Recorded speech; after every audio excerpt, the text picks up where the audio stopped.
व्यासपीठावरील मान्यवर, चला कवितेच्या बनात या साहित्यिक सामाजिक सांस्कृतिक चळवळीचे मुख्य संयोजक, उपस्थित साहित्यप्रेमी, ज्येष्ठ कवी, लेखक, अभ्यासक, पत्रकार, विद्यार्थी आणि रसिक, सर्वप्रथम आपणा सर्वांना अनिता खडकेताईंचा नमस्कार. अमर्यादित ज्ञान वेळेत मिळवण्याच्या साठी वाचक लेखकाच्या दारी या हेतूनं मे 2011 पासून सुरू झालेली ही चला कवितेच्या बनात एक सामाजिक साहित्यिक चळवळ आज महाराष्ट्रातील एक महत्त्वाचे साहित्यिक व्यासपीठ म्हणून ओळखली जाते. उदगीरच्या या साहित्यभूमीने अनेक साहित्यिक प्रयोग अनुभवलेले आहेत. अनेक नवोदितांना व्यासपीठ पण दिलेलं आहे. अनेक दिग्गज साहित्यिकांच्या विचारांनी हे व्यासपीठ समृद्ध झालेलं आहे. या मुक्त व्यासपीठावर आज अनेक नामवंत कवी, कथाकार, कादंबरीकार, समीक्षक, विचारवंतांनी आपले विचार मांडलेले आहेत. अशा या प्रतिष्ठित व्यासपीठावर माझ्यासारख्या एका सामान्य जिल्हा परिषदेच्या शिक्षिकेला बोलण्याची संधी मिळणं हा माझ्यासाठी खूप मोठा सन्मान आहे. नवे मला महाराष्ट्र शासनाने राज्य पुरस्कार देऊन सन्मानित केलं, त्याहूनही मी हा साहित्याचा जो सन्मान आहे तो मी स्वतःला प्रसाद समजते. या सुंदर उपक्रमामध्ये अहोरात्र कार्य करणारे मुख्य संयोजक मान्य श्री कदम सर व त्यांची संपूर्ण टीम आणि या चळवळीशी जोडले गेलेले आपण सर्वजण साहित्य सेवक यांचे मी पुन्हा एकदा मनपूर्वक आभार मानते. आणि साहित्याला लोकांपर्यंत पोहोचविण्याचे जे व्रत आपण स्वीकारले आहे ते निश्चितच समाजासाठी अतिशय भूषणावह आणि प्रेरणादायी आहे. आज आपण ज्या साहित्य कृतीच्या निमित्तानं आपण एकत्र जमलेलो आहोत, ईश्वरचंद्र हलगरे यांची गाजलेली कादंबरी म्हणजे आरसा, हे अशा पद्धतीचं हे पुस्तक आहे. ईश्वरचंद्र हलगरे हे केवळ कादंबरीकार नाही आहेत, ते मनाचा वेध घेणारे खूप मोठे विचारवंत आहेत, लेखक आहेत. विविध नियतकालिकामधून त्यांनी लेखन केलेलं आहे. मासिक, साहित्यिक अंकामधून सुद्धा त्यांचं सातत्यानं लेखन प्रकाशित झालेलं आहे. त्यांच्या कविता हजारो रसिकांच्या हृदय सिंहासनावर अरूढ झालेल्या आहेत आणि कायमच्या त्यांच्या हृदयावर स्थान मिळवलेले आहे. त्यांची सालगडी नावाची जी कथा आहे, त्यांच्या या कथेनं अनेकांची मनं जिंकून घेतलेली आहे. त्यांची आरसा ही कादंबरी अनेक प्रतिष्ठित पुरस्काराने गौरवान्वित झालेली आहे. अनेक राज्यस्तरीय राष्ट्रीय पुरस्कार या कादंबरीला मिळालेले आहेत. आपल्या लातूरसह जालना, बीड, सातारा अशा वेगवेगळ्या भागातील साहित्यप्रेमींनं या कादंबरीवर अफाट प्रेम केलेलं आहे. नव्हे त्या कादंबरीला अतिशय सन्मानानं पुरस्कार देऊन विजेती कादंबरी म्हणून सुद्धा घोषित केलेला आहे. एवढंच नव्हे तर आगामी काळामध्ये अतिशय सुंदर कादंबरी आहे. मनाचा वेध घेणारी, मी ज्या दिवशीपासून ही कादंबरी वाचले मन सुन्न करणारे प्रसंग या कादंबरीमध्ये आहेत. आपल्या मनाचा ठाव एक विचार करायला, मन सुन्न करायला लावणारी ही कादंबरी आहे. आणि म्हणूनच की काय, या कादंबरीवरती आगामी काळामध्ये आता चालू आहे, ह्या कादंबरीवरती चित्रपटाचं चित्रीकरण चालू आहे. ह्या कादंबरीवरती मराठीमध्ये चित्रपट प्रदर्शित होत आहे. हीच या कादंबरीच्या प्रभावाची खूप मोठी पोहोच पावती आहे. मित्रांनो, रसिकांनो, हे नाव आरसा हे नाव जरी आपल्याला साधं वाटत असेल ना, या कादंबरीच्या म्हणजे आतमध्ये पाहण्याचा जो काही दृष्टिकोन आहे, प्रत्येकानं आरसा आपण आरशात पाहतो पण नाहीये, स्वतःमध्ये डोकावून स्वतःचं आत्मपरीक्षण करण्यासाठीचा हा आरसा आहे. आपण समाजामध्ये काय पाहतो यापेक्षा आपण कोण आहोत आपली मूल्य विसरत चाललो का? आपली मूल्य घेऊन आपण जिवंत आहोत, जगत आहोत की नाही? या कादंबरीनं त्याचा शोध घेतलेला आहे. या कादंबरीचे लेखक जे आहेत हे कुणावरच आरोप करत नाहीयेत.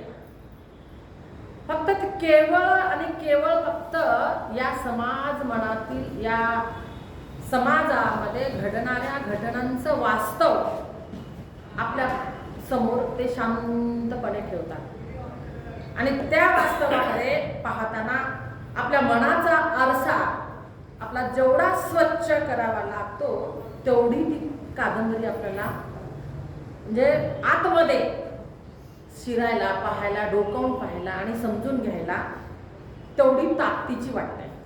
वाचकाला विचार करायला भाग पाडणारी ही कादंबरी आहे. आपल्याला अंतर्मुख करायला लावते आणि सगळ्यात महत्त्वाचं म्हणजे माणूस म्हणून आपल्याला सजग बनवते.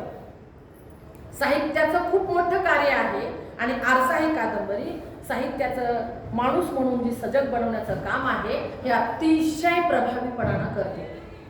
माझा ठाम विश्वास आहे की ही कादंबरी महाराष्ट्रातील प्रत्येक वाचकांच्या जेव्हा हाती पडेल, जेव्हा प्रत्येक वाचक ही कादंबरी जेव्हा वाचेल, अनुभव तर तो कादंबरी वाचणार नाही तर प्रत्यक्ष तो आरसा अनुभवेल.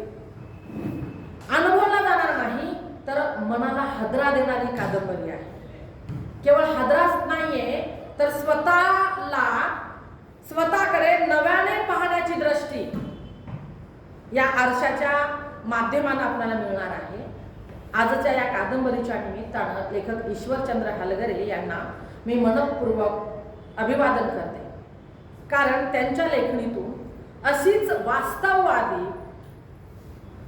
विचार प्रवर्तक आणि समाजाला दिशा देणारी साहित्य निर्मिती वारंवार सातत्यानं घडत राहो ही मनापासून वाचकाच्या, या रसिकाच्या सगळ्यांच्या आपल्या सगळ्यांच्याकडून त्यांना मी शुभेच्छा देते. आणि पुनश्च एकदा या साहित्य यज्ञाचे आयोजक चला कवितेच्या वनात परिवाराचे कदम सर आणि त्यांचा संपूर्ण परिवार, या संपूर्ण परिवाराचे पुनश्च एकदा मी आभार मानते.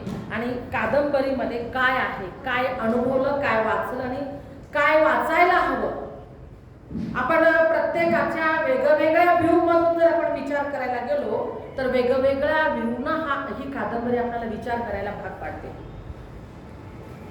या कादंबरीमध्ये आपण मुखप्रश्न जर पाहिला कादंबरीचं तर म्हणजे आपल्याला एवढं काही असं वाटत नाहीये कादंबरीत काय आहे, पण ह्या कादंबरीवरती चित्रपट निघतोय म्हणजे नक्कीच ही कादंबरी तेवढ्याच ताकदीची आहे. एक एक शब्द सुन्न करणारा, एक एक प्रसंग आपल्याला विचार करायला लावणारा आहे आणि वास्तवतेवर प्रकाश टाकणारा आहे. या कादंबरीमध्ये 14 प्रसंग आहे. 14 प्रसंग असं वाटतं की आपल्याला कथा वाचल्यानंतर असं वाटतं, क्युरियोसिटी निर्माण होते की ह्याच्यानंतर काय बाबा, ह्याच्यानंतर काय, उत्कंठा असते का कथेमध्ये. पण जेव्हा मी कादंबरी वाचत होते ना तेव्हा मला असं वाटत होतं की आता पुढच्या भागात काय असेल. या कादंबरीचे 14 भाग आहेत. पुढच्या भागात काय असेल, पुढच्या भागात काय असेल, आणि हे सगळं आपल्या अवतीभोवती आहे. खरं तर आपण त्याच्याकडं माणूस म्हणून पाहिल्यानंतर ही कादंबरी प्रत्येक वाचकाला असं वाटतं की ही जणू आपल्या सगळं अवतीभोवती घडणारं हे जग आहे.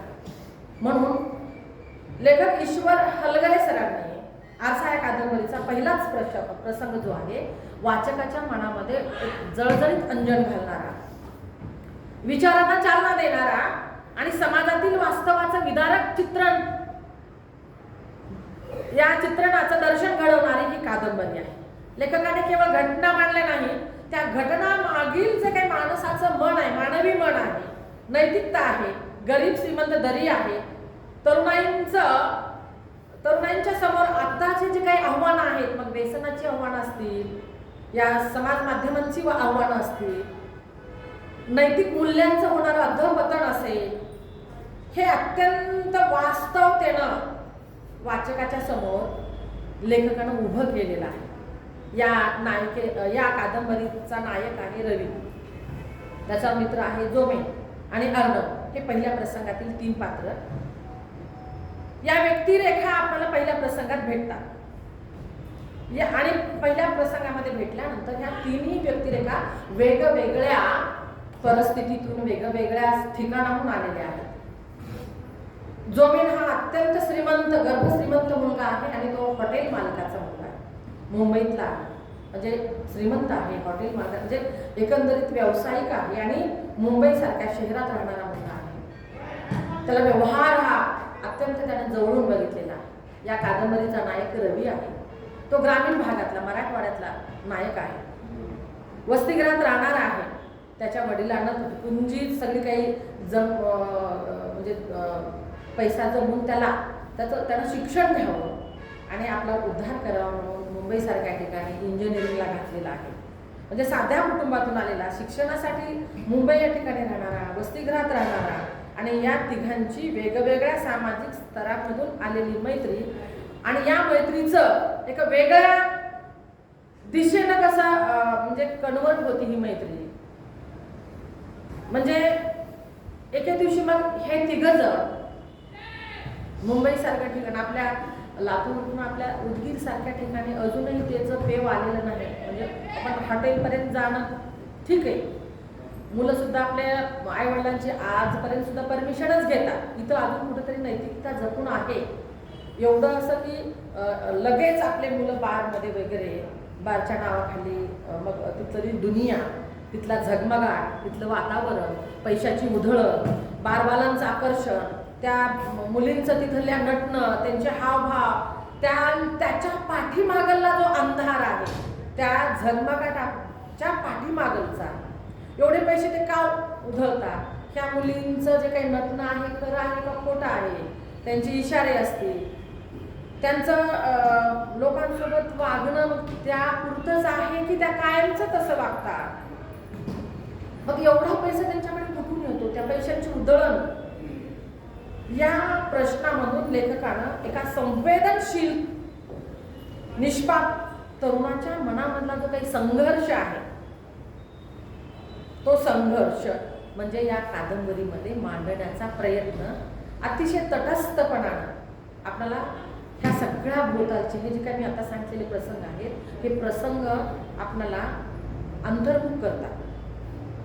या प्रसंगामधला सर्वात महत्त्वाचा पैलू म्हणजे लेखकाने जोमेनची जी काही व्यक्तिरेखा रेखाटलेली आहे, ती व्यक्तिरेखा रेखाटत असताना लेखकाला हा जोमेन तर म्हणजे हॉटेल मालकाचा मुलगा आहे, त्याला हॉटेल काय, बार काय, तिथं असणाऱ्या ज्या काही मुली असतात, बार गर्ल असतात, हे सगळं या कादंबरीत आहे. मला वाचताना पण असं वाटायलं आपण कादंबरी निवडलोय वेगळ्या दिशेनं, आपण पण साहित्याच्या अँगलनं मी कादंबरी वाचली. खरंच आपल्याला विचार करायला, आणि आपण मी एक म्हणजे महिला असून सुद्धा हे प्रसंग मी अतिशय पोटतिडकीनं समजून घेतलेली आहे. कारण आपल्या परीनं जिथपर्यंत समाजाच्या शेवटच्या स्तरापर्यंत आपल्याला मार्गदर्शनासाठी, त्या गोष्टी रोखवण्यासाठी, मी एक शिक्षिका आहे, शिक्षिका माझ्याकडे सुद्धा कुमारवयीन गट आहे, त्यापर्यंत त्याचा प्रभाव न पोहोचू देण्यासाठी मला काय करता येईल यासाठी मी प्रयत्न केला आहे. कारण आज ग्रामीण भागात शिकणारी मुलं उद्या शहरात शिक्षणासाठी जाणारच आहे. मग या दृष्टिकोनातून सुद्धा मी वाचलेलं आहे आणि वाचकांना सुद्धा मग त्यामधून काय घेतलं पाहिजे. हा जोमेन हा हॉटेल मालकाचा मुलगा आहे, त्याचा दिलबर नावाचं बार आहे, तरी सुद्धा तो या मार्गाकडे आलेला आहे. पण त्याचा एक जवळचा एक जीवलग मित्र असतो, तो व्यसनाच्या आहारी जात नाही, पण त्याला घे काही होत नाही, आणि मग हे सुरुवातीला काय होत नाही वगैरे वगैरे, आपण ज्या काही गोष्टी असतात त्याच्या प्रभावाने तो काय करतो, घेतो आणि त्याच्या आहारी एवढा जातो की त्याच्यामध्ये त्याचा दुर्दैवी अंत होतो. लेखकाने अतिशय अचूकपणे आणि सूचकतेनं त्या जोमेनच्या तोंडूनच काही संवाद फेकलेले आहेत, टाकलेले आहेत की मी जरी इकडे आलेला असेल तरी सुद्धा मी मित्राला कधीच सक्ती करत नाही किंवा दारू पी किंवा अशा प्रकारचं व्यसन तू घे म्हणून मी सक्ती करत नाही. कारण माझ्या वाट्याला आलेलं इतरांच्या वाट्याला येऊ नये हा मौल्यवान संदेश लेखक वाचकापर्यंत पोहोचवतात. आणि हे पाहत असताना हा रवी जो आहे तो ग्रामीण भागातला आहे, पुण्यात गेलाय, जोमेन सोबत त्याच्या हॉटेलमध्ये गेलाय, तिथली ती दुनिया पाहिल्यानंतर तो गोंधळून जातो, खूप गोंधळून जातो, त्याला समजत नाही. आणि मग तिथं असणारी जी रोजी नावाची बार गर्ल आहे तिच्याकडे पाहतो, पण याचं शालेय जीवनातलं जे काही प्रेम आहे ते प्रेम पुन्हा जागं होतं. आणि त्याची जी प्रियसी आहे, कविता नावाची कविता प्रियसी, तिची पण त्याला प्रकर्षानं जाणीव होते. म्हणजे बारमधील कृत्रिम आकर्षण असेल, त्याचं कवितेवरचं निरागस प्रेम असेल, याची तुलना करताना लेखकाच्या दृष्टिकोनामध्ये असणारं जे काही भावविश्व आहे, हे भावविश्व अत्यंत हळूवारपणं या कादंबरीमध्ये रेखाटलेलं आहे. त्याचबरोबर हे रेखाटत असताना गरिबी आणि श्रीमंती ही दरी सुद्धा लेखकानं अधोरेखित केलेली आहे. जोमेन हा खर्च करणारा आणि त्याच्याकडे करमणुकीचा भाग म्हणून बघतो, तर रवीला मात्र ती करमणूक वाटत नाही. त्या पैशा मागं असणारे कष्ट, गरिबीची वास्तवता आणि श्रीमंताचं हे जग हे आपलं नाही, याची सुद्धा जाणीव लेखकानं रवीच्या माध्यमातून करून दिलेली आहे. म्हणजे केवळ आर्थिक विषमतेचंच नाही, तर सामाजिक विषमतेचं असेल, वैचारिक विषमतेचं असेल, अशा अनेक गोष्टींचं दर्शन लेखकानं पहिल्या प्रसंगामध्ये केलेलं आहे. म्हणजे काय की ह्या मुंबईच्या या झगमगाटा मागं, या बार मागं, या व्यसनांच्या मागं लागलेली मुलं, यांच्यातली वास्तवता, नैतिक मूल्यांची जपणूक, निरागस प्रेम, त्या प्रेमामधली तरुणाची ओढ, श्रीमंत गरिबीमध्ये असणारा अंतर, ह्या गोष्टी लेखक ईश्वर हलगरे यांनी अत्यंत जिवंतपणानं आणि संवेदनशील शैलीनं आपल्या वाचकाच्या समोर उभ्या केलेल्या आहेत. त्यामुळं हा प्रसंग केवळ कादंबरीची सुरुवात वाटत नाही, तर प्रत्येक वाचकाला पुन्हा आत्मपरीक्षण करायला, आत्मचिंतन करायला भाग पाडते.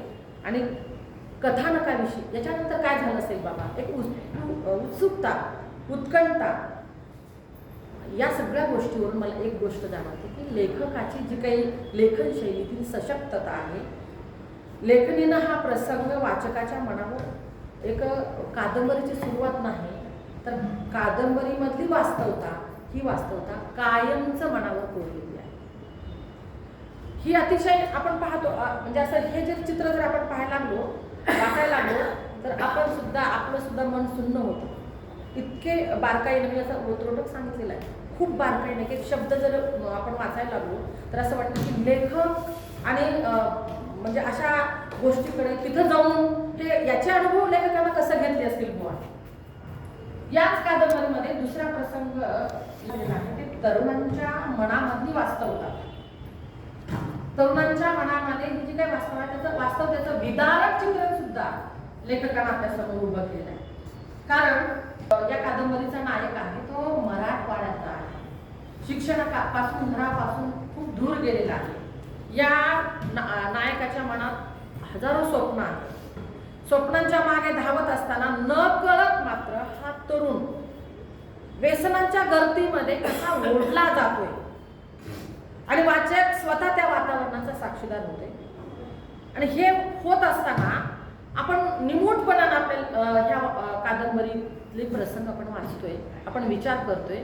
याच कादंबरीमध्ये त्यांच्या कॉलेजच्या जवळ असणारी एक चहाची टपरी असते. त्या चहाच्या टपरीवर असणारा लखन भैया नावाला साधी, समोर तर पाहिलं तर असं वाटतं की साधी चहाची टपरी आहे, पण आतमध्ये मात्र लेखकानं दुसरी दुनिया रंगवलेली आहे. ती दुसरी दुनिया जगाला पण माहीत नसते, किंवा साधा चहाचा टपरी आहे आणि लोक बाहेरून चहा घेऊन जातात, पण आतमध्ये मात्र ग्रीन बेल्टमध्ये काही विद्यार्थी मात्र तरुण असताना, ह्या देशाचे आधारस्तंभ असताना सुद्धा ड्रग सारख्या व्यसनामध्ये म्हणजे वाया गेलेले, लोळत पडलेले, जणू त्यांचं जीवन, त्यांचं कुटुंब, घर नव्हे उद्या भविष्य सुद्धा बर्बाद होत असलेलं लेखकानं रंगवलेलं, वाचकाच्या समोर ठेवलेला आहे. हा प्रसंग पाहताना रवीच्या म्हणजे ह्या कादंबरीच्या नायकाच्या मनात असंख्य प्रश्न निर्माण होतात. त्याचा पत्रकार मित्र मात्र त्याच्याकडे वास्तवतेकडं केवळ घटना म्हणून पाहत नाही, तर तर त्या मागं असणाऱ्या या सगळ्या घटना मागं असणाऱ्या सामाजिक विघटनाचा शोध घेण्याचा प्रयत्न करतो. आणि मग हे पाहत असताना ह्या रवीचा रूममेट पण असतो त्यामध्ये. अर्णव नावाचा रूममेट हा सुद्धा बाहेरूनच आलेला असतो शिकायला. त्याचे वडील म्हणजे कोर्टामध्ये क्लर्क दाखवलेले आहेत. म्हणजे वेगवेगळ्या परिस्थितीतून आले, चांगल्या कुटुंबामध्ये आलेला असताना सुद्धा म्हणजे कुठल्याही प्रकारच्या व्यसनाला घराने, पैसा किंवा संस्कार, आपण म्हणतो ह्या संस्कारातले वगैरे वगैरे लेकरं तिकडे जात नाही आहेत, पण व्यसनाला घराणे, पैसा किंवा संस्कार याची सीमा नसते, असं मला ही कादंबरी वाचल्यानंतर लक्षात आलं. कारण योग्य वयामध्ये जर आपल्याला चुकीची संगत मिळाली तर आपल्या स्वप्नांची जागा, हजारो स्वप्न घेऊन आपण उराशी जगत असताना, शिक्षण घेत असताना जर योग्य वयामध्ये जर संगत चुकली आणि या स्वप्नांच्या जागी मग अंधार उभा राहतो या तरुणांच्या समोर, हेही लेखकानं अतिशय वास्तवतेने उभं केलेलं आहे. या प्रसंगात अनेक मित्र आहेत ना, निघून गेलेले आहेत, पुण्याहून आहेत, औरंगाबादहून आहेत, आपल्या बीडहून आहेत, आपल्या लातूरचा पण एक विद्यार्थी, मराठवाड्यातले विद्यार्थी आहेत, मुखेड साईडचे विद्यार्थी कादंबरीमध्ये आहेत. म्हणून मला ही कादंबरी थोडी जवळची वाटली, थोडी भावली, मला अजूनच भावली. हजारो हा रवी असेल, हा अर्णव असेल, हा जोमेन असेल, हे पात्र, हे या कादंबरीतली पात्र म्हणजे हजारो विद्यार्थ्याचं प्रतिनिधित्व करतात.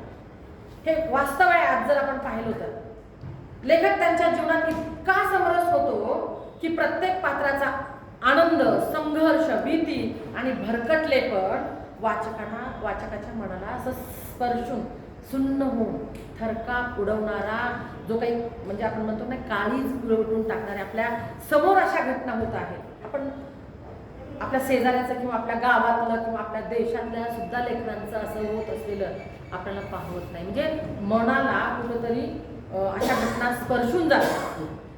आणि याच दुसऱ्या प्रसंगाची खरी ताकद म्हणजे कबीराच्या विचारामध्ये असते. कबीर नावाचा पण एक व्यक्तिरेखा या कादंबरीमध्ये. तो मात्र तटस्थपणे प्रश्न करतो की एका बाजूला लाखो लोक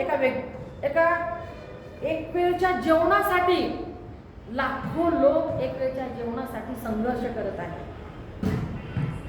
हजारो बालकं कुपोषणानं मरत आहेत. आणि काही जण मात्र एवढ्या पैशाची उधळण करत आहेत, व्यसनाच्या नशेत आयुष्य वाया घालवत आहेत. या विषमतेकडे पाहून कबीरचा प्रश्न मनाला सगळ्या वाचकाच्या मनाला हादरवतो. आणि भारत माझा देश आहे आणि सारे भारतीय माझे बांधव आहेत. हे आपण हे जे वाक्य आहे, आपण हे वाक्य नेमकं कोणासाठी म्हणतो? देशभक्तीची जबाबदारी केवळ गरिबाचीच आहे का?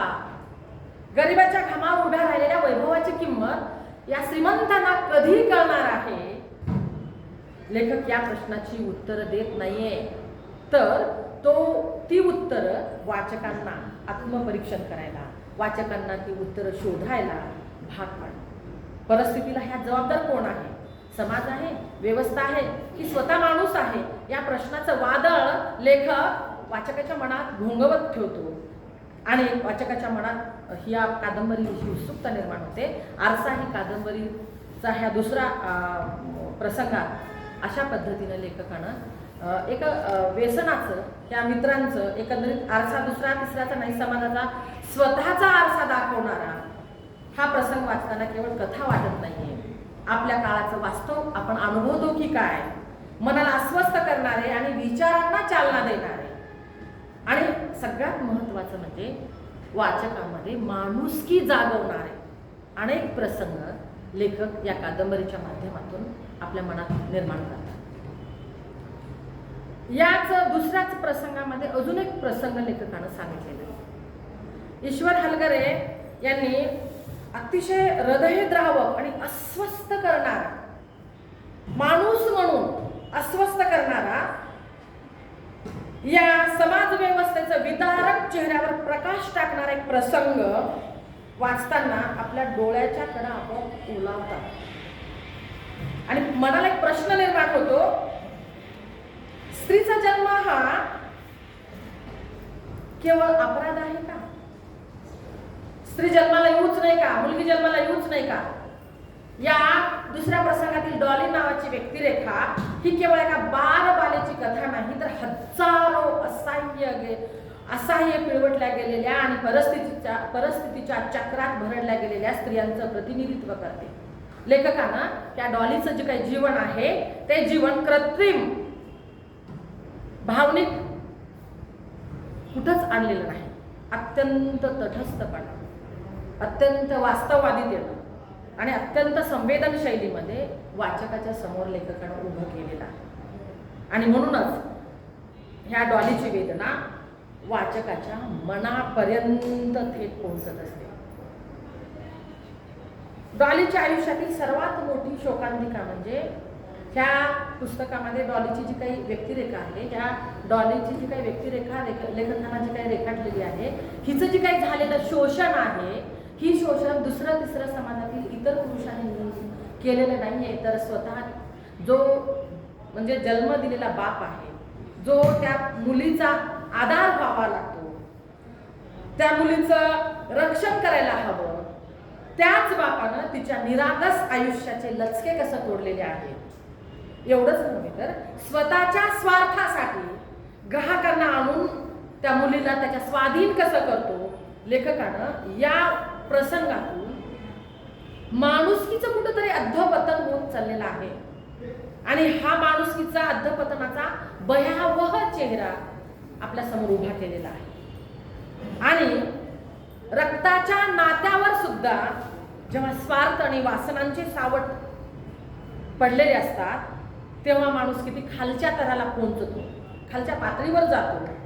त्याचं हे अंगावर काटा उभा करणारे चित्र या कादंबरीमध्ये लेखकाने उभं केलेले आहे. या नरकातून बाहेर पडण्याच्या आशेनं ही डॉली तिच्या बापानं जेव्हा विकलं जातंय, घरापर्यंत माणसं आणले जातात, तेव्हा ही डॉली तिथून सुटका करून मुंबईमध्येच एका नातेवाईकाकडे जाते. तिला असं वाटतं की तिचे नातेवाईक सुद्धा तिला आधार देतील, पण नाहीये. तिच्या शोषणाचा दुसरा नवा अध्याय तिचे नातेवाईक सुरू करतात. तिच्या सौंदर्याची, तिच्या तारुण्याचं ते भांडवल बनवतात आणि ग्राहकांना आकर्षित करण्यासाठी तिला वेगळ्या पद्धतीचं प्रशिक्षण दिलं जाते. हे आपल्याला काहीच माहित नाही. आपण खूप साधे माणसं आहोत. हे मात्र ह्या डॉलीच्या निमित्तानं आपल्याला वाचकांना सांगावं काटे येतात. खरं तरी कादंबरी मला वाटतं सगळ्यांपर्यंत पोहोचली पाहिजे. वास्तव आहे खूप, आणि आपल्या मुलींना, ह्या समाजाला नव्हे आपल्या देशाला कशा पद्धतीने वाचल्यानंतर वाचवण्यासाठी खऱ्या अर्थानं आपण आरशाच्या माध्यमातून आत्मपरीक्षण करायला लागतो. त्या मुलीला प्रशिक्षण दिलं जातं, तारुण्याचं तिच्या भांडवल केलं जातं, पैसा कशा पद्धतीनं कस्टमरकडून काढून घेतला, गिरायकाकडून जास्तीत जास्त पैसा कसं बोलायचं असतं, कसं खोटं हसू आणायचं असतं, कसं चालायचं असतं, म्हणजे कोणत्या ग्राहकाचा कसा स्वभाव आहे, त्या मुलींनी कसं ओळखलं पाहिजे, ह्या सगळ्या गोष्टी तिला शिकवल्या जातात. किती वाईट दुर्दशा आहे आपल्या देशाची. या देशामध्ये या आपण म्हणतो की माय म्हणजे आपण आपल्या देशामध्ये स्त्रियांना आई म्हणून, माऊली म्हणून पाहिलं जातं. आणि एक विदारक लेखकानं चित्र रेखाटलेलं आहे. संपूर्ण प्रक्रियेचं जे काही चित्र रेखाटलंय मनाला सुन्न करणारं, अस्वस्थ करून सोडते, पानावर विचार करायला भाग पाडते, मन सुन्न करायला भाग पाडते. डॉली ही तिच्या सौंदर्यामुळं, तिच्या तारुण्यामुळं म्हणजे काय होते, बारमध्ये अतिशय प्रिय होते. तिचं सौंदर्य आणि तिचं तारुण्य हे तिचं अस्तित्व नाही, तर हिचं सौंदर्य आणि हिचं तारुण्य काय आहे माहिती का, इतरांच्या कमाईचं माध्यम आहे. इतरांच्या कमाईचं माध्यम आहे. एका स्त्रीच्या शरीराचा व्यापारीकरणावर अतिशय प्रभावीपणे भाष्य करणारी कादंबरी आहे. या झगमागाटामागं डॉलीचं मन काय म्हणत असेल. तिचं मन तिच्या आईच्या प्रेमासाठी, आईच्या मायेसाठी आणि भावाच्या प्रेमासाठी सतत भावाला शोधण्याचा, आईला शोधण्याचा प्रयत्न करते. आणि मग शेवटी तिच्या पुढं एक पोलीस अधिकारी पण तिच्या सहवासात येतो आणि त्याच्यापासून तिला एक मुलगी पण होते, पण तोही तसाच स्वार्थी निघतो. वेळ आल्यानंतर तोही तिला लाथा मारून फेकून देतो आणि मग त्या पोलीस अधिकाऱ्यापासून तिला एक मुलगी होते.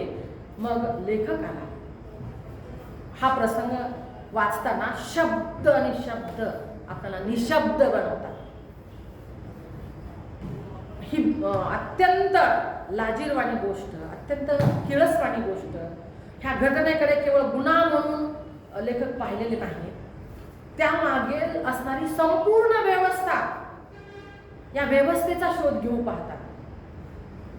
हा जो पोलीस अधिकारी आहे, तो पोलीस अधिकारी कोण आहे, हे ड्रग्ज इथपर्यंत कसे येतात, त्याची तस्करी कोण करतो, या डॉलीची लहान मुलगी कुठे असेल, डॉली मग जिवंत असेल की नाही, हे अनेक प्रश्न या नायकाच्या मनामध्ये अस्वस्थ करणारे आहेत. त्याचा शोध घेण्यासाठीच ही कादंबरी पुढे गेलेली आहे. या प्रश्नाची उत्तरं शोधणे ही एका स्त्रीची कथा नाही, तर संपूर्ण व्यवस्थेच्या अपयशाची कहाणी असं लेखकाला वाटतं. आणि समाजासमोर मग सत्याचा आरसा उभं करणं हे लेखक काय समजतो, त्या ठिकाणी आपलं ध्येय आहे, आपल्या लेखणीची ताकद आहे असं समजतो. आणि एकंदरीत आरसा कादंबरीतील हा प्रसंग वाचकाला अतिशय अंतर्मुख करायला हवं.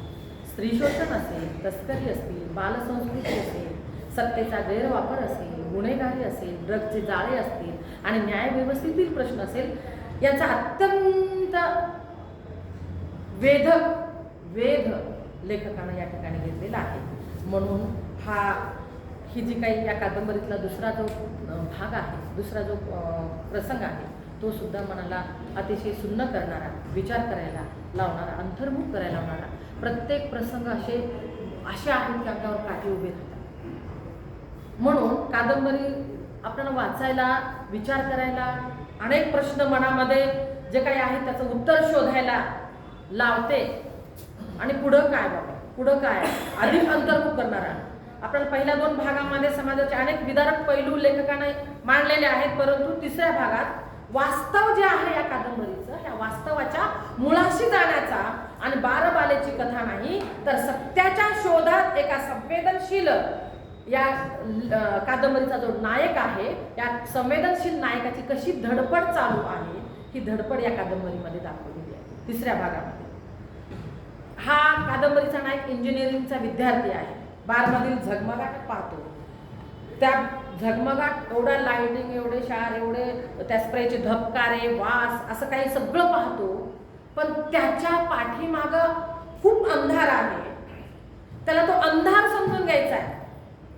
या बालबालांचं जीवन नेमकं काय, ह्या कशा आलेल्या आहेत इथपर्यंत, कशा पोहोचल्या, मग इथपर्यंत येण्यासाठी त्यांना दुसरा पर्याय नव्हता का, तो पर्याय शोधण्याचा प्रयत्न करतो. आणि ती नजर योग्य आहे का, अनेक प्रश्न त्यांच्या मनामध्ये निर्माण होतात. आणि या प्रश्नांच्या शोधण्यासाठी धाडस करून मग त्या बारमध्ये असणारी रोजी आहे, त्या रोजीला लेखक फोन करतो. त्याच्या मनात उठलेलं हे वादळ, अनेक प्रश्नांची वादळ आहे. आणि मग ह्या वादळांना उत्तर शोधायचे आहे, या प्रश्नांना उत्तर शोधायचे म्हणून या बारमध्येच असणारी रोजीला फोन करतो. मग ह्या रोजीसोबत आपण कसं बोलायचं, आपण ग्रामीण भागातून आलो, आपली भाषा कशी असायला हवी, त्यांच्यासोबत कसं आपलं संवाद व्हायला हवा. मग हे सारे प्रश्न एका संवेदनशील तरुणाच्या मनात संकोच निर्माण करणारे, आणि असे संकोच निर्माण करणारे प्रश्न पडायलाच हवे. त्या मुलांना माहीत नाही. रोजी मग नंतर त्याचा फोन लावल्यानंतर उचलते. तिचा जो काही आवाज आहे तो आवाज व्यावसायिक वाटतो. तिच्या जगात प्रत्येकाला किंमत फक्त, तिच्या जगात प्रत्येकाची किंमत फक्त पैशानंच मोजते. रवीला क्षणभर वाटतं की आपल्याला हिच्या पुढं किंमत नाही आहे, फक्त पैशालाच किंमत आहे. कारण तिचा व्यवसाय असतो, तिला तशा वळलेली आहे, तिला त्याच्यावर तिचं उपजीविका भागवली जात आहे. आणि मग हिच्यासोबत कशी सुरुवात करावी, हे सगळे प्रश्न तिला पडतात. आणि हॉटेलमध्ये मग ते दोघं समोरासमोर बसतात. तिला असं म्हणतो की मला काही प्रश्न तुला विचारायचे आहे, मग तू उत्तर देशील का, वगैरे वगैरे. मी सोडलं तर तुला जगात कुणीच उत्तर देणार नाही. कारण रोजीनं सुद्धा याच्या रवीच्या बोलण्यातून, तो सुद्धा मराठवाड्याचा आहे, हा जो काही लहेजा आहे, लकब आहे बोलण्याची, ती लकब ह्या रोजीनं समजून घेतलेली आहे. आणि तो गावाकडचाच आहे. तिला कुठंतरी आपल्या मातीशी व्यावसायिक असून सुद्धा तिकडे जाऊन सुद्धा मातीशी माणुसकीचा एक कोवळा झरा तिच्यामध्ये सुद्धा वाहत असलेल्या लेखकानं तिथं काय केलेलं आहे, टिपलेला आहे. मातीतला आवाज ऐकला की मन नकळत आपलेपणाकडे कसं वळतं. प्रत्येक नजरेमध्ये ती सुद्धा मग पैसे नाहीये पहा, व्यवहाराचा भाग नसतो असं ती तिच्या संवादातून पुन्हा रवीला ती बोलते. आणि लेखकानं मग ह्या छोट्या छोट्या प्रसंगामधून रोजीच्या संवादातून या बाल गर्लंचं जे काही जीवन आहे ते जीवन मग काय करण्याचा, शोधण्याचा, एकंदरीतच त्या कशा इथपर्यंत पोहोचलेल्या आहेत या प्रश्नांच्या उत्तरासाठीचा जो भाग आहे, जो संवाद आहे तो तिसऱ्या भागामध्ये लेखकानं काय केलेलं आहे, इथं वाचकाला अतिशय अंतर्मुख करायला लावणारे अनेक प्रसंग लेखकानं म्हणजे उभे केलेले आहेत. असे 14 प्रकरणं या कादंबरीमध्ये आहेत. वेगवेगळ्या ठिकाणचे प्रसंग आहेत. चौथा प्रसंग तशाच प्रकारचा असतो. सुट्टीचा दिवस असतो. मग त्याचे मित्र वगैरे अभ्यासाला जातात, कोणी गावाकडे, जवळ गाव असणारे गावाकडे जातात, पण हा मराठवाड्याच असतो, त्याचं लांब आलं असतो, शेतकऱ्याचा मुलगा असतो, त्याकडचे पैसे वगैरे संपलेले असतात. म्हणजे हे सगळं काय दाखवतात लेखक, की शेतकऱ्याकडं पैसा म्हणजे कमवणं म्हणजे खूप कष्ट करावं लागतं. प्रेमाची ओढ दाखवली आहे, प्रतीक्षा दाखवली आहे, तेवढंच भावनिक दाखवले, तेवढंच जबाबदारी सुद्धा दाखवलेली आहे. म्हणजे म्हणून लेखक तिथं म्हणजे ह्या कवितेचा ह्या कादंबरीचा नायक तिथंच थांबतो. आणि तिथं थांबल्यानंतर मग तो हॉस्टेलवर राहत असतो. त्या हॉस्टेलचा रेक्टर जो असतो बाबूजी नावाचा, मग तो बाबूजीकडं दुपारचा वेळ स्पेंड करण्यासाठी जातो. आणि मग त्या बाबूजीची सुद्धा कथा, तो बाबूजी सुद्धा इथं रेक्टर म्हणून कसा आला, तो बाहेरच्या राज्यातला आहे, मग मुंबईत तो कसा आला, त्याचा सुद्धा घोड्याचा खूप मोठा व्यवसाय होता, त्याच्या आजोबांनी घोड्याचा व्यवसाय करायचे, खूप मोठा घोड्याचा व्यवसाय असताना सुद्धा हा रेक्टरपर्यंत कसा पोहोचला. त्याचे वडील वारल्यानंतर त्याच्या भावानं त्याची जी काही संपत्ती आहे ती हडप केली, याच्या मुलांना, याच्या बायकोला, आणि ह्याला कसं उघड्यावर पाडलं. लेखक हे म्हणजे अतिशय म्हणजे जबाबदारीनं लिहितात. आणि लिहिल्यानंतर सुद्धा या बाबूजीची जी काही व्यक्तिरेखा आहे, ही व्यक्तिरेखा अतिशय म्हणजे मनात कटुता न ठेवता, भाऊ म्हटल्यानंतर मनात कटुता न ठेवता भावाला माफ करणं, जाऊ दे माझा भाऊ आहे, केलं असेल म्हणजे भावाला माफ करणारी जी काही आपली संस्कृती आहे, ही सुद्धा संस्कृती तिच्या लेखकाच्या लेखणीनं पकडलेली आहे. म्हणजे जेव्हा भाऊ वारतो त्याच्या अंत्यसंस्काराला जातात, त्याच्या अंत्यसंस्काराचा खर्च करतात, तिथं असणारे त्याच्या बायकोला, मुलाला, ह्या भावांना कामाला लावलेलं असताना सुद्धा इथं काम करून तिथं त्यांना पैसा कसा पोहोच करतो हा बाबूजी. म्हणजे एक एक प्रसंग लेखकानं अतिशय ताकदीनं उभे केलेले आहेत. लेखणीच्या त्यांच्या ताकदीनं उभे केलेले आहेत. म्हणजे आणि बाबूजीच्या नंतर मग तो वडिलाला फोन लावतो. मग आपल्या गावाकडे मराठवाड्यामध्ये पोळ्याचा सण असतो, मग बैलाला धुणं वगैरे या सणाचं सुद्धा मग लेखकानं अतिशय सुंदर आणि समर्पक वर्णन याच भागामध्ये केलं आहे. म्हणजे संवाद मुलाचा आणि शेतकरी बाबाचा पण मदत आलेला आहे. कसा आहेस, बरं आहेस का वगैरे वगैरे. आपल्याकडे सण आहे पोळ्याचा, बैल धुवायला मी तळ्यावर आलोय वगैरे असं म्हणतात. मुलावरचं प्रेम, काळजी, माया सगळं वाचकाला असं मनाला स्पर्शून जातं हे सगळं भाव. शेवटी वडील सहजपणे विचारतात, तुला पैसे आहेत का, संपलेत तुझे पैसे. आणि मग हा कादंबरीचा नायक म्हणजे आहेत थोडे पण संपलेत. म्हणजे एकदम धाडस होत नाही, कारण त्याचे वडील हे शेतकरी आहेत, आम्हाला एवढे पैसे द्या, हा पैशाची उधळण करणारे त्याचे मित्र एवढे असताना सुद्धा ह्या कादंबरीचा नायक नाही मला आहेत थोडे, पण थोडे पाठवले तर बरे होतील. याच्यामधून शेतकरी बापाच्या मुलाला जाणीव आहे पैसे खर्च करण्याची. हे सुद्धा लेखक अतिशय संवेदनशीलतेनं, अतिशय सूक्ष्म निरीक्षणानं, अतिशय त्याच्या कुठंतरी असा शेतकऱ्यांच्या बद्दल जी काही जाणीव आहे, ही जाणीव सुद्धा या कादंबरीमध्ये लेखक अतिशय जबाबदारीनं लिहिलेले आहेत. म्हणजे कुटुंबातील आर्थिक वास्तव, मुलांचा संकोच, वडिलांचं निस्वार्थी प्रेम अतिशय प्रभावीपणे त्या म्हणजे प्रकरणामध्ये लेखकानं म्हणजे वाचकाच्या समोर ठेवला. म्हणजे प्रसंगाच्या शेवटी हा जो नायक आहे शेवटी एकटाच खोलीत बसतो, विचार करतो. आपल्याला वडिलांनी इथपर्यंत शिकायला पाठवलेला आहे, तो कधी कधी अंतर्मुख होतो नायक, की मला वडिलांनी तर कशाला पाठवले, शिकायला पाठवले. तो भानावर येतो, मित्रांकडे जाण्याचं सोडून देतो, नाही बाबा हे आम्हाला लिहायचं नाही, या कुणाच्या मागे लागायचं नाही. म्हणजे नात्याचा हृदयस्पर्श जो आहे तो त्याचा कसा नायकाचा जागा होतो. म्हणजे कथानकाला पुढे नेण्यासाठी हे नाही, तर ही मराठवाड्याची परिस्थिती सुद्धा त्या कादंबरीमध्ये लेखकाला अचूकपणे टिपायची आहे त्याला. आणि म्हणून त्यांनी ह्या शेतकऱ्याच्या वडिलाचं प्रेम मुलावरचं, म्हणजे कोणत्या कोणत्या परिस्थितीतून आपली ही लोक ह्या मुलांना शिकवतात, हेही लेखक त्यांच्या लेखणीतून म्हणजे सोडून दिलेलं नाही, म्हणजे अचूकपणानं लिहिलेलं आहे. अशा प्रकारे लेखकांनी अतिशय विचार करायला भाग पाडणारे अनेक प्रसंग आहेत. आणि मग शेवटी 5वं प्रकरण येतं. 5व्या प्रकरणात पण असेच काही प्रसंग लेखकाने उभे केलेले आहेत. म्हणजे कादंबरीचा नायकाला डोळा, दुपारची वेळ असते, जेवण करतो, झोपतो, डोळा लागलेला असतो, आणि मग त्याला म्हणजे झोपेतून जाग येते, आणि जाग आल्यानंतर तो उठतो आणि झोपेतून जाग येते, घड्याळाकडे त्याची नजर जाते, आणि नजर गेल्यानंतर त्याला असं वाटतं की नाही बापरे, आपला नाही का आपल्या मित्रानं म्हणजे जोमेननं आपल्याला काय केलेलं आहे की त्याच्या हॉटेलचं, दुसऱ्या एका हॉटेलचं उद्घाटन आहे आणि उद्घाटनाच्या प्रसंगी त्याला बोलवलेलं आहे. पण ह्या कादंबरीचा जो नायक आहे रवी, त्याचं धाडस होत नाही. त्याच्या हॉटेलमध्ये आपण चला जाऊ धाड दिशा, त्याचं धाडस होत नाही, कारण तो मराठवाड्याचा आहे, शेतकऱ्याचा मुलगा आहे, शिक्षणासाठी बाहेर गेलेला आहे, हॉस्टेलमध्ये राहणारा आहे, त्याच्या जबाबदारी आहे, त्याची स्वप्न घेऊन तिथं गेलेला आहे.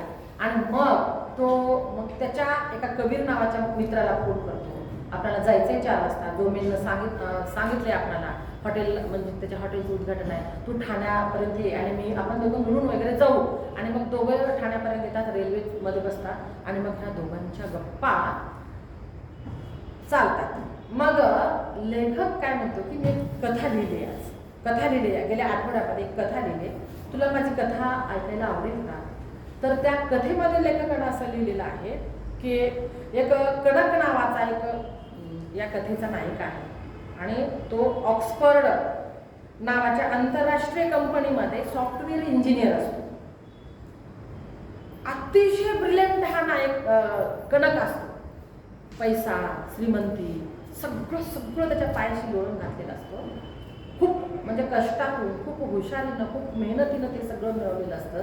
आणि तो सुद्धा एका बारमध्ये महक नावाच्या मुलीच्या प्रेमात पडतो. म्हणजे असे वेगवेगळे असे गुंतागुंतीचेच प्रसंग आहे त्याच्यामध्ये. आणि मग महकच्या नादामध्ये, तिच्या त्या प्रेमामध्ये, बारमध्ये तो जो कनक आहे तो एवढा तिच्यावर पैसा उधळतो, एवढा पैसा उधळतो, एवढा वर्षाव करतो की असं वाटतं त्याच्यावर पैशाचा वर्षाव करतो. पैशाचा वर्षाव करता करता त्याचं स्वतःचं छप्पर कधी गेलं, तो निराधार कधी झाला, त्याचं त्याला सुद्धा कळत नाही. त्याचं बँक खातं रिकामं होतं, खिशात त्याच्या 5 रुपये सुद्धा राहत नाही. शेवटी त्यानं उरलेली जी काही संपत्ती आहे, जी काही राहिलेलं घर वगैरे आहे, तो भावाच्या स्वाधीन करतो आणि कुठंतरी आपण हिमालयात निघून जावं, मुलं आणि बायकोला भावावर जबाबदारी टाकावून आपण कुठंतरी निघून जावं म्हणून एक बॅग आणि म्हणजे काय कपडे वगैरे थोडे पैसे घेऊन तो निघून जाण्यासाठी रेल्वे स्टेशन होतं, रेल्वेमध्ये बसतो सुद्धा. खूप भूक लागली म्हणून एका रेल्वे स्टेशनवर उतरतो आणि तो तिथेच हॉटेलमध्ये आता काय खावं या विचाराधीन असतानाच त्याची रेल्वे निघून जाते. त्याची पिशवी पण जाते, त्यामध्ये थोडे पैसे घेतले ते पण जातात. तो खूप आता पुढं काय करू, एवढा मोठ्या पैशाचा, एवढा मोठा मालक, एवढा मोठा सॉफ्टवेअर इंजिनियर एका काहीच वेळामध्ये तो कसा रिकामा होतो, तो कसा रस्त्यावर येतो, हे सुद्धा म्हणजे व्यसनाच्या आहारी गेल्यानंतर माणसाला काहीच वेळ लागत नाही, आपण आपलं सगळं वाटोळं व्हायला. हेही लेखकाच्या लेखणीनं काय केलेलं आहे तिथं टिपलेलं आहे. आणि मग असं काय होतं, तिथंच रस्त्याला बसलेला असतो, त्या एका रस्त्याच्या कडेनं एक गाडी भडका वेगळं जाते आणि क्षणातच काच खाली करतो, तर त्याच्याकडे असं 5 रुपये, तो रस्त्यावर बसलेला भिकारीच आहे की काय असं समजून त्या गाडीतली एक बाई त्याच्याकडे 5 रुपये फेकून देते, म्हणजे देते त्याला, म्हणजे 5 रुपये घे आणि हे कर. मग तो कडक तिच्याकडे पाहतो तर ती महक असते. बरं म्हणायला वाटतं त्याला की मला हिनं ओळखली नाही, नाहीतर ओळखली असती तर आपण काय राहिलो असतो. एक काळ या कनकवर आपण पैसे उधळलेले आहेत आणि आपण आज 5 रुपयाला त्याचा मुलगा 5 रुपयाचं बिस्किट मागत असतो दारावर आलेलं, तर तो 5 रुपयाचं बिस्किट देण्याची परिस्थिती या कनकची राहत नाही. म्हणजे जिच्या मागे आपण खरंच जाऊ शकतो, तिचं आयुष्य आपण समजून घेऊ शकत नाही. ही रंगीत जी दुनिया आहे ही सगळी खोटारडी आहे.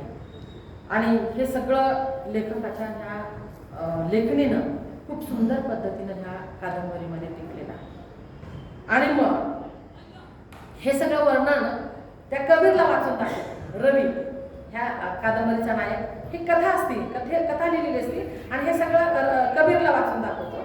कबीर म्हणतो हे काय आता वाटायला गेलं तुझं काही लिहिलेलं बरोबर, आणि तू काय कर आता, खरं वाटलं पाहिजे वाचकाला, खरं वाटलं पाहिजे, वास्तव वाटलं पाहिजे वाचकाला, आपण आपलं ते जीवन आपण जगायलोय असं वाटलं पाहिजे. आणि मग तू काय कर की रोजीवरच लिही, रोजीपर्यंत पोहोचाय. मग हा रवी म्हणतो रोजीपर्यंत आपल्याला पोहोचायचं असेल तर आपल्याला वेळ लागेल, पैसा लागेल. मी इंजिनिअरचा विद्यार्थी आहे, एवढं सगळं मी कसं उभं करणार, कसं जमवणार. आणि मग कुठलंही यश, कबीर म्हणतो त्याला, कुठलंही यश शॉर्टकट मिळत नाही, त्यासाठी मेहनत करावी लागते आणि त्यासाठी वेळही द्यावा लागतो. आणि मग त्याने हळूहळू मग ह्या बार संस्कृतीचा जो काही प्रवास आहे, मग बारचे किती प्रकार आहेत, लेखकाने ह्याच्यामध्ये कादंबरीमध्ये खूप सुंदर पद्धतीने बारची संस्कृती कशी सुरू झाली. दिलबर नावाची बार आहे, मग ही मुंबईमध्ये कुठून सुरुवात झाली, 1980 पासून मुंबईत डान्स बारची सुरुवात झाली. त्याच्यावर बऱ्याच अशा नेत्यांनी सुद्धा बंदी कशी आणली, नावाचा उल्लेख आहे. आताचे सुद्धा विद्यमान मुख्यमंत्र्यांनी सुद्धा त्याच्यावरती कायद्यामध्ये कशा पद्धतीनं सुधारणा केली हे सुद्धा आणलेले आहे, याच्यामध्ये उल्लेख आलेला आहे. सोनिया महालपासून सुरू झालेला हा बारचा प्रपंच सुद्धा लेखकानं अतिशय सुंदर पद्धतीने, मग किती म्हणजे डान्स बार वेगळे असतात, बार गर्ल वेगळे असतात, हे म्हणजे बरेच काही सांगितलेलं आहे याच्यामध्ये. वाचल्यानंतर आपल्याला सुद्धा वाटतं की त्याच्यामध्ये सुद्धा एवढे प्रकार आहेत का. म्हणजे हे सगळं सूक्ष्म अतिसूक्ष्मपणानं सुरुवात आणि आतापर्यंत त्याच्यावरचे कायदे सुद्धा. आणि हे कशासाठी की ह्या मुलींच्या प्रश्नांच्या शोधार्थ त्यांना पर्याय नव्हते का, इकडंच यावं का लागलं त्यांना, त्याच्या शोधार्थ लेखकाला हा प्रपंच करावा लागलेला आहे. म्हणजे बालविश्वाचा जो काही इतिहास आहे, सामाजिक असेल, ऐतिहासिक असेल, भावनिक असेल, हे सगळे संदर्भ लेखक या 5व्या प्रकरणामध्ये अतिशय सूक्ष्मपणाने अंतर्मुख करणारे आणि पुरावे देऊन स्पष्ट केलेले आहे. त्याच्यामुळं आपल्याला वाचताना असं वाटतं हे खरंच आहे, खरं आहे, हे काही वास्तवतेचं दर्शन म्हणजे आरसा आहे. अशा पद्धतीनं खूप लेखक म्हणजे वाचकाच्या मनाला, अंतर्मनाला भिडणारा एक ताकदीचा लेखक आहे. आणि खूप आपल्या अवतीभोवती आपण आता जर विचार करायला आपण आता माझ्यापेक्षा तुम्ही सुद्धा ज्या संस्कृतीत वाढला, तुम्हाला सुद्धा पाहायला असं वाटतं की बापरे काय काळ येऊ घेतला आहे. आता आम्हाला सुद्धा आत्ताचा जो काही काळ आहे हे असं व्हायला नकोय असं वाटतं. पण हे कुठंतरी अधपतन संस्कृतीचं, ह्या नैतिक मूल्याचं कुठंतरी होत आहे आणि आपण कुठंतरी सजग झालो पाहिजे. हा प्रश्न म्हणजेच प्रत्येकानं आत्मपरीक्षण, चिंतन आणि माणुसकीबद्दल आपला सुद्धा कुठंतरी कोपरा म्हणजे पाझरला पाहिजे, विचार केला पाहिजे. म्हणजे आपलं प्रतिबिंब या आरशात आपण पाहिलं पाहिजे असं लेखकाला वाटतं.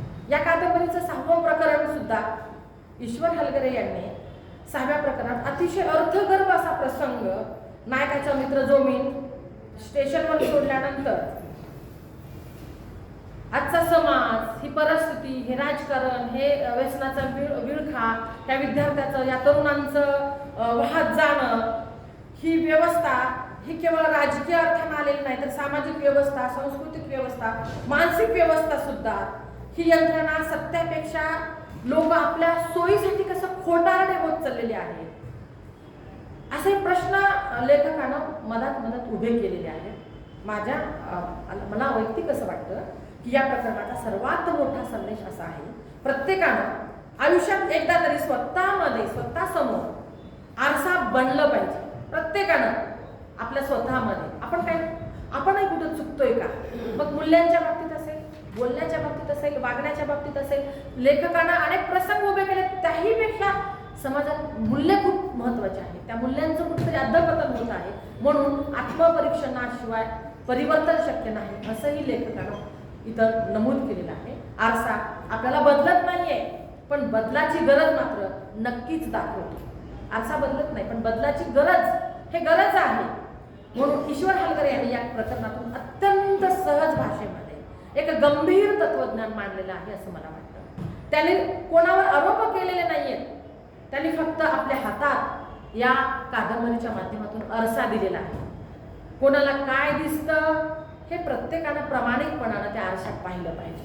प्रत्येकाच्या विचारावर आणि प्रामाणिकपणावर अवलंबून आहे. शेवटी मला एवढंच म्हणावंसं वाटतं, आरसा कधीच आपल्या चेहऱ्याला न्याय देत नाही. तो फक्त सत्य दाखवतो आणि सत्य स्वीकारण्याचं धाडस धैर्य प्रत्येकच करतील असं सुद्धा नाही. याच अर्थानं ही कादंबरी राहत नाही, आत्मपरीक्षणाची प्रक्रिया बनते. या 6व्या प्रकरणात समाजाकडे पाहण्याचा दृष्टिकोन, स्वतःकडे पाहण्याचा दृष्टिकोन लेखकानं अतिशय सूक्ष्मपणानं परीक्षण करण्यासाठी, स्वतःचं म्हणजे व्यक्तिमत्व बदलण्यासाठी, नैतिक मूल्याचं कुठंतरी आपण अधपतन होतंय की काय हे पाहण्यासाठी आपण सजग झालं पाहिजे. हेही लेखक काय करतो, अतिशय सजगतेनं आपल्याला विचार करायला लावतो. या कादंबरीमध्ये 7वं जे प्रकरण आहे, रवी आणि रंजना याची भेट घडून आणलेली आहे. ही रवी आणि रंजना सुद्धा मराठवाड्याची, रोजीचं बदललेलं रूप. म्हणजे पुढं रोजी होती सुरुवातीला, डॉलीची रोजी झाली, रोजीची रंजना कशी झाली. आणि मग लेखकाने या 7व्या प्रकरणामध्ये मराठवाड्याचा दुष्काळ अधोरेखित केलेला आहे. निसर्गाचे प्रश्न मांडलेले आहे. दुष्काळ माणसाच्या आयुष्याचा आणि स्वप्नांचा कसा चक्काचूर करतो. स्वप्नांना संधी आहे असं समजतो. शिक्षणानं माणसाचं अंतर्बाह्य रूप बदलतं असं म्हटलं जातं. आणि शेतकरी मुलांना कष्टानं शेतकरी बाप कसं मुलांना शिकवतो.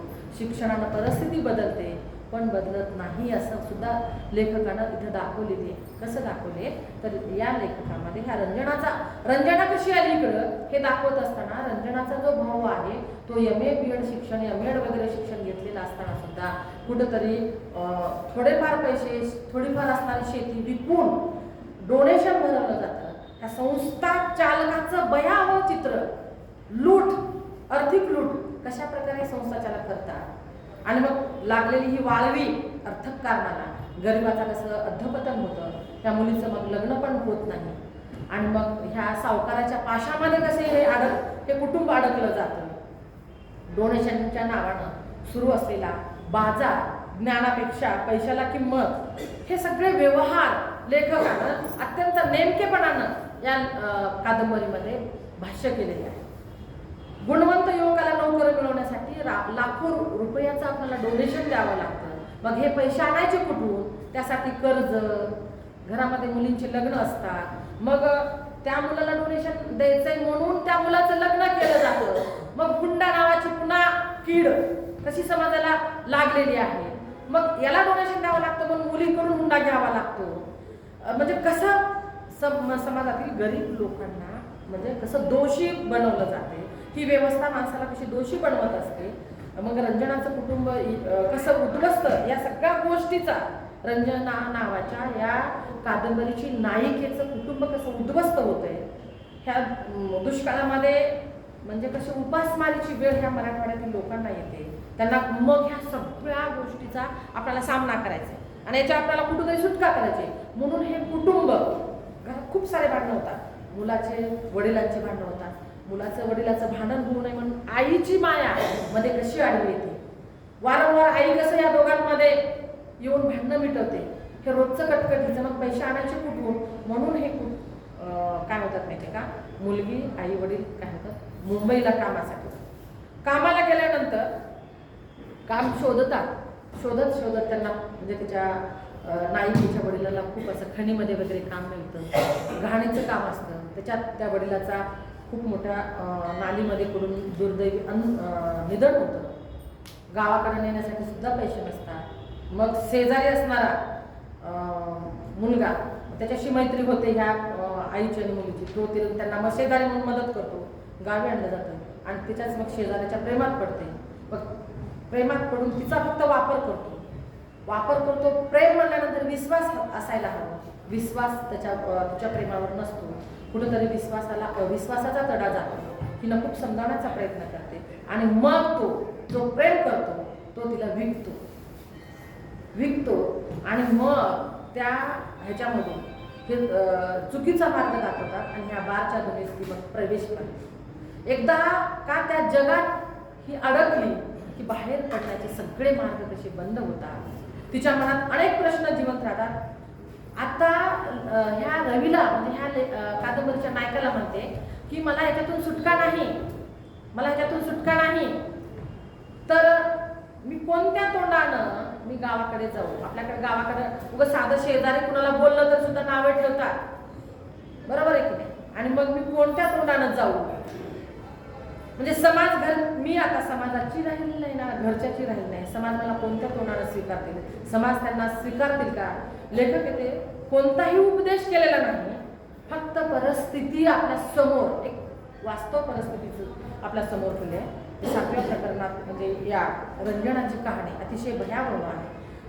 मला सांगायला खूप म्हणजे वाटतं की हे खरंच आहे. हे जे आहे ना वाचताना मला सुद्धा असं वाटत होतं की वाचताना खरंच काही प्रसंग मला सुद्धा असं स्पर्शून गेलेले. कारण मी सुद्धा संस्था चालकाचा जो काही चपराक आहे, संस्था चालकाची जी काही झळ आहे, संस्था चालकाची जी काही लूट आहे, त्याची बळी मी सुद्धा ठरले. म्हणजे किती म्हणजे वाईटातल्या वाईट गोष्टीला एकदा का अडकला, 4-5 वर्ष पगार नसतो, बऱ्याच गोष्टी नसतात. मग ते पगार काढण्यासाठी पुन्हा तुमचं अप्रूव्हल काढायचंय, तुमचा पगाराचा अर्धा मागतात तुमचे. मग थोडं राहिले मग पुन्हा आहे ते शेती विकतात, पुन्हा बरंच काय करतात. आल्यानंतर पुन्हा 50 त्यांनी अर्ध काहीच नाही त्यांनीच घेतात. आणि घेतल्यानंतर सुद्धा त्यांचं पोट भरत नाही. म्हणजे या नोकरीचा बळी उच्च शिक्षण घेऊन सुद्धा कसा ठरतो. खूप अतिशय हृदयद्रावक पद्धतीनं लेखकानं या ह्याच्यामध्ये संस्था चालक कसा फसवला जातो. आणि केवळ त्याच्यामुळं हे कुटुंब त्या कादंबरीची नायिका कशी म्हणजे त्या बाल गर्ल म्हणून कशी त्याच्यामध्ये प्रवेश करते. अतिशय मनाला सुन्न करणारा, सनसनाटी निर्माण करणारा आणि ही परिस्थिती लेखकानं आपल्या समोर ठेवली. मला माहीत नाही पण मला वाटतं की अनेक संस्था चालक चांगले पण असतील, हरकत नाही आपण बोलायला ह्या स्टेजवरून नकोय, चांगले पण असतील, आहेत चांगले पण काही जण एवढे असे हे आहेत, सगळेजण त्या ह्याच्यामध्ये बसत नाही आहेत. अजूनही माणुसकी शिल्लक आहे म्हणून जग आहे. लेखकानं ते पण सांगितलेलं आहे आणि मी त्याची बळी ठरलेली आहे. संस्था चालकाचे जे हाल असतात जवळून पाहिलेले आहे. माझा नवरा त्याचा बळी ठरलेला आहे. म्हणजे मला सांगायची गरज नाही. म्हणून मला ही कादंबरी सुद्धा मला खूप जवळची वाटते. कारण बऱ्याच गोष्टी मी सुद्धा अंतर्मुख होऊन ती कादंबरी वाचलेली आहे. म्हणजे ही कादंबरी जसं मराठवाड्याचं वर्णन करते तसं ती कथानकाला पुढे घेऊन जात असताना मग रवी काय करतो, तिथे दिवाळीच्या सुट्ट्या लागतात. इतका भाग दिवाळीच्या सुट्ट्या लागतात. रवी गावाकडे येतो. गावाकडे आल्यानंतर मग त्याचं वडिलांशी, गावातल्या गप्पा गोष्टी, संध्याकाळी मग ह्या शेतातलाच रानमेळ मारून कसं खातात त्या गप्पांसोबत गावाशी पुन्हा कसा जोडला जातो. घरच्यांची चौकशी, त्याची आई नसते, त्याच्या बहिणीचं शिक्षण, घरचं काम करून जबाबदाऱ्या सांभाळून सुद्धा त्याची बहीण रवीची बहीण किती म्हणजे संघर्षशील आहे. शिक्षण घेण्यासाठी ती कशी उभी राहते, भावाला शिक्षण घ्यावं म्हणून ती मदत कशी करते. लहान वयामध्ये कोमेजून जाणं म्हणजे अगदी खेळायचं वय असताना सुद्धा वडिलांना भाकरी थापून घराची जबाबदारी सांभाळते. ह्या सगळ्या प्रकरण वाचताना कादंबरीला पुढे नेणाऱ्या दुवा कथानकाची गती तर येतेच, पण एक ग्रामीण भागातलं जे काही खेड्यातलं प्रेम आहे, मुलांचं ज्या काही गप्पा गोष्टी असतात, खूप सुंदर नात्याची तिथं एक वीण निर्माण होते. गप्पाच नसतात तर एकमेकाच्या घरच्याची चौकशी असते, विचारपूस असते, एकमेकांचा मोठ्यांचा सल्ला असतो आणि हे खूप महत्त्वाचं असतं जीवनामध्ये. हे सल्ले वगैरे खूप महत्त्वाचे असतात. आता अलीकडच्या पिढीने फार गरजेचं आहे. प्रत्येक गोष्ट आपण घेणं फार गरजेचं आहे. म्हणून हे 8वं जे प्रकरण आहे, ग्रामीण भागामध्ये जाणं. आपण शहरात सुद्धा राहिल्यानंतर सणाच्या निमित्तानं, सुट्ट्याच्या निमित्तानं गावात गेलं पाहिजे. गावातल्या संस्कृतीची, वडीलधाऱ्या मंडळीशी अनेक खूप मोठे आपल्याला अनुभव त्यांचे आपल्याला खूप मोठं पुढं परिस्थिती वर मात करण्यासाठी आपल्याला खूप मदत करतात, असंही लेखकानं या कादंबरीमध्ये सांगितलेलं आहे. या कादंबरीचं 9वं प्रकरण रंजना रवीचं विश्व मग त्याच्यामध्येच एक अमिदाबी दिदी, रंजना तर कसं त्या बार गर्लमध्ये गेलेली आहे, बारमध्ये पोहोचलेली आहे, तिची तिथं एंट्री झालेली आहे, तिथून त्याची सुटकाच नाही आहे. मग यांची सुद्धा एक संघटना कशी असते, तिची एक बॉस आहे अमिदाबी दिदी म्हणायची, ती जशी कडक आहे तशी ह्या सगळ्या बार गर्लमधल्या असणाऱ्या मुलींची ती बॉस असते. त्या सगळ्यांचं दुःख ती कशी जाणून घेते, सगळ्यांना आधार देते, ह्यांची दुनिया. मग त्याच्यामध्ये पिंकी नावाचा एक किन्नर पण दाखवला गेलेला आहे. मग ह्यांचं पण कशी एंट्री दाखवलेली आहे नव्या प्रकरणामध्ये. पिंकी नावाचा किन्नर असतो, तिची एंट्री दाखवलेली आहे. मग तिचं त्याचं जीवन कसं आहे, घरच्यांनी कसं त्याला लोटून दिलेलं असतं, एवढा मोठ्या घरातला असताना सुद्धा घरचे त्याला ओळख दाखवत नाहीत, त्यांना पण मन आहे हे समजूनच घेत नाही, आणि त्याचं कुठतरी मन हलकं करण्याचा प्रयत्न हा पिंकी रवीच्या माध्यमातून, नायकाच्या माध्यमातून करतो. आणि त्याची सगळी कहाणी अपभीती. पिंकी एका सुसंस्कृत कुटुंबामध्ये जन्माला आलेला असताना सुद्धा घरच्यांनी त्याला कसं नाकारलं, आणि त्याच्यावर वेगवेगळ्या शस्त्रक्रिया केल्या जातात, आणि ह्या इतक्या वेदनादायी शस्त्रक्रिया, तो आपल्या अंगावर शहारे आणणाऱ्या शस्त्रक्रिया असतात, आणि मग त्याच्यातूनही तो कसा गेलेला आहे. आणि मग आपणाला का म्हणजे कुणीच म्हणजे आधार दिलं नाही, पण ह्या अमिदाबी दिदी कशी आधार देते याही परिस्थितीमध्ये. त्यांच्या संघटना असतात, त्यांचे मग काही घराणे असतात, त्यांच्या पण काही अडचणी असतात, मग ती कसं नेतृत्व करते, त्यांचे पण एखादा दिवस साजरा होतो, मग तिथं सगळेजण कसे एकत्र येतात, त्यांच्या पण दुःखाला कुठेतरी वाचा फोडण्यासाठी ते कसे तिथं एकत्र आलेले आहेत, हे नव्या प्रकरणात दाखवलं. म्हणजे पिंकीच्या कथानकानंतर वाचकाच्या मनामध्ये किन्नर बद्दलची जी काही दया नाही तर आदर कसा निर्माण होतो, तो आदरही, कारण तोही आपल्या परीनं संघर्ष कसा करत जगत असतो, त्यांनाही प्रेम हवं असतं, त्यांनाही सन्मान हवा असतो, माणूस म्हणून त्यांनाही समाजाला स्वीकारलं पाहिजे असंही त्यांना वाटतं. आणि कादंबरीचं हे प्रकरण मराठी साहित्यामध्ये असणारं अतिशय संवेदनशील प्रकरण आहे असं मला वाटतं. म्हणजे एका प्रश्नाचा विचार केला एका लेखकानं, मला एवढंच म्हणायचं की आरसा हे फक्त चेहरा दाखवत नाही तर मनाला विचार करायला लागतो.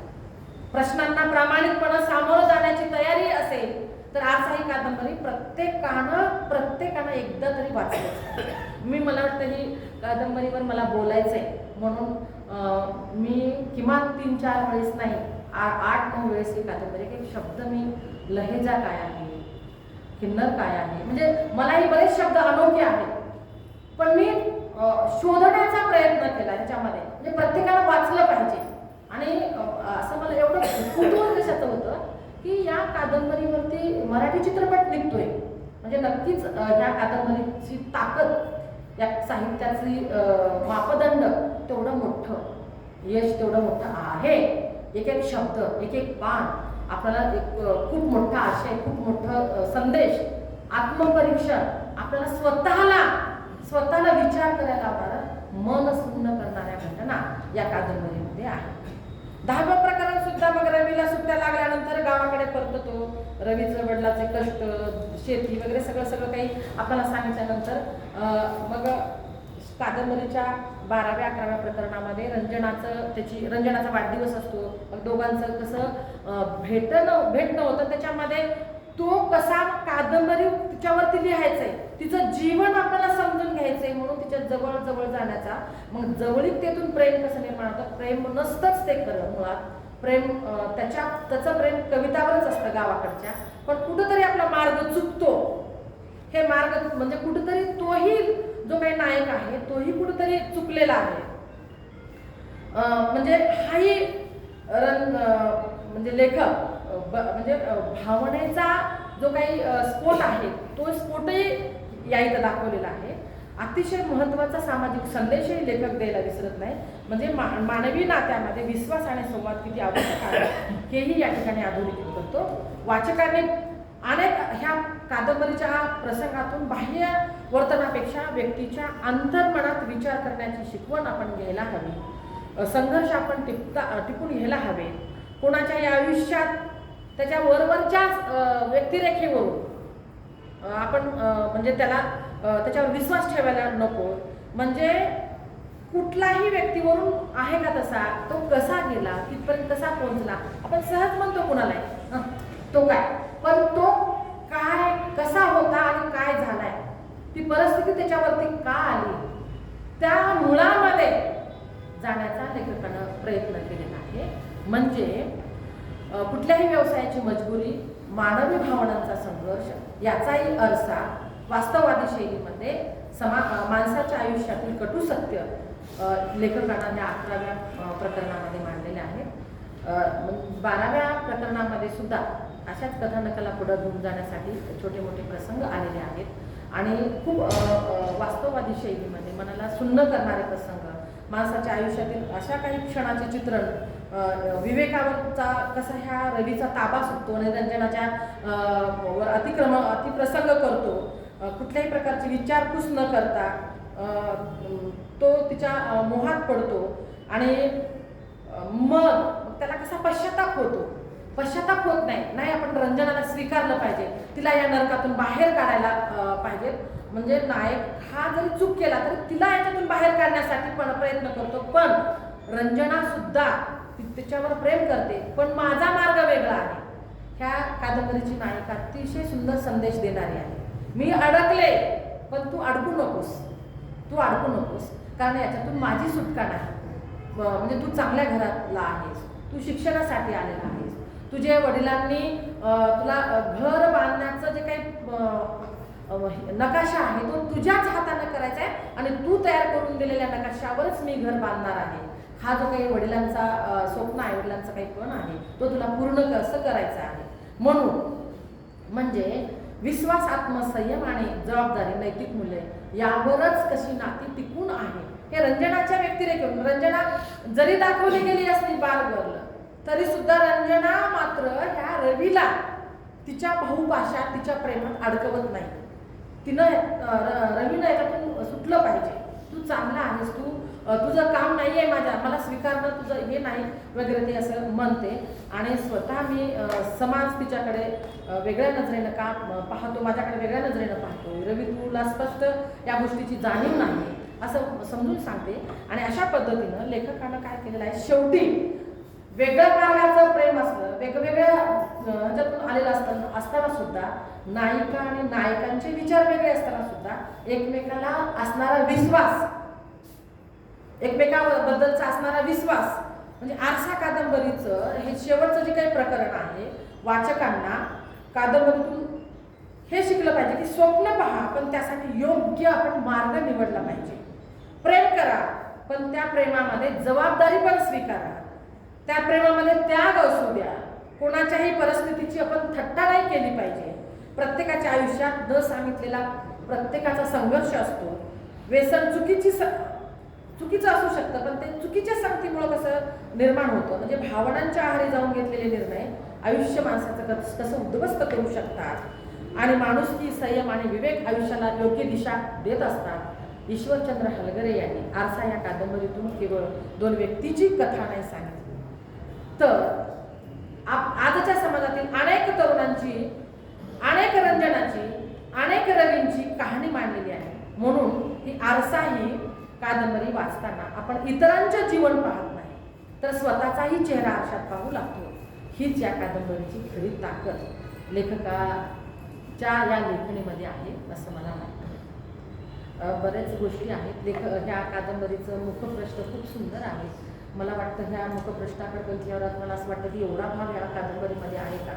जवळपास 8-9 वर्ष ही कादंबरी लिहिली गेलेली आहे. म्हणजे बरेच गोष्टी मला वाटतं लेखकानं अनुभव म्हणजे कसं गेलं असतं, म्हणजे बऱ्याच गोष्टी अशा रंगवल्यात, वास्तवचित्र दाखवलेलं आहे, म्हणजे त्यांनी त्या गोष्टीपर्यंत पोहोचलेले असतील असावेत लेखक. ह्या मुखपृष्ठ आहे, मलपृष्ठ आहे, ह्या कादंबरीची जी काही प्रकाशक आहेत बाळासाहेब भोंगडे आहेत. अक्षर वाङ्मय पुण्यावरून या कादंबरीचं प्रकाशन म्हणजे काढलेलं आहे. अतिशय सुंदर कादंबरी आहे. या कादंबरीचे जे काही अर्पण केलेलं आहे श्रेयस आणि क्षितिज, ह्या कादंबरी म्हणजे कादंबरीचे लेखक ईश्वरचंद्र हलगरे सरांची जी काही 2 मुलं आहेत, या 2 मुलांना ही कादंबरी अर्पण केलेली आहे. खूप सुंदर आहे. मला वाटतं सगळ्यांनी ही कादंबरी वाचायला हवी. मी कादंबरी वाचल्यानंतर मला ज्या गोष्टी म्हणजे माझ्या व्ह्यूमधून मी पाहिल्या खूप सुंदर कादंबरी आहे. विचार करायला भाग लावणारी, सुन्न करणारी आणि वाचकापर्यंत पोहोचली गेली पाहिजे. आताच्या तरुण मुलांपर्यंत गेली पाहिजे, तरुण मुलांनी वाचली पाहिजे. आणि केवळ मुलं वाचणार नाही आहेत म्हणून कदाचित या कादंबरीवरती चित्रपट येत आहे असं मला वाटतं. मला माझ्या छोट्याशा या लेखन प्रवासाला तुम्ही समजून घेतलात, ऐकलात. मनापासून तुमच्या रसिक वृत्तीला सलाम करते आणि मी ते थांबते.